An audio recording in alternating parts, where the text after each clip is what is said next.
როგორ დავიხსნათ თავის სასოწარკვეთილებისგან. აი მე ხშირად ჩვენ ვამბობთ ხოლმე რომ უნდა ადამიანმა იკითხოს წმინდა მამათა ცხოვრება და წმინდა მამათა ნაწერები. იმას რო კითხულობ ძალიან დიდი იმედი შემოდის.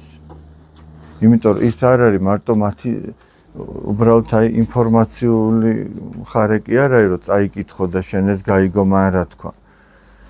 ის წმინდა მამა სული წმინდის მადლით არის სავსე და ის აწერინებს.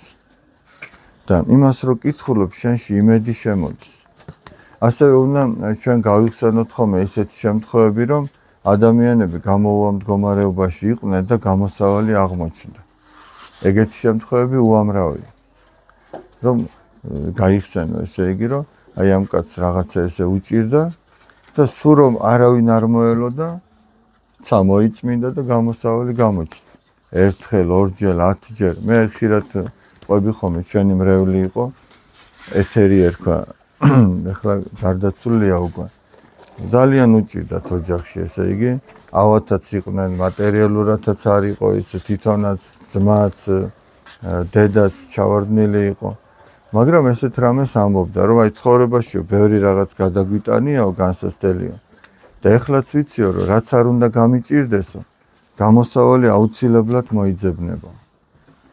აი ერთხელ რაღაცას გადაიტან ჭირს და გამოსავალს გაპოვნინებს ღმერთი ორჯერ, სამჯერ, მერე უკვე იმედიანი ხდები. იცი რომ იქიდანაც უეჭველად იქნება გამოსავალი. მაგის გარეშე არ იქნება. თავარია რამდენად ენდობა ადამიანი ღმერთს. აი დავით მეფსალმონი ამბობს ასეთ სიტყვებს. იყავ უფალო წყალობა შენი ჩვენზე და ვითარცა ჩვენ შენ გესავთ. იყო შენი წყალობა ჩვენზე იმდენად, რამდენადაც ჩვენ გვაქვს შენი იმედი. ადამიანურად რო დაფიქრდა. აი ვინმემ რო გითხრას, რომ დაუშვათ აი მოდი აი წეგან ფეხბურთზე ვლაპარაკობთ. რა დროს უფრო იგრძნობთ, აი ბიჭები, რა დროს უფრო იგრძნობ პასუხისგებლობას.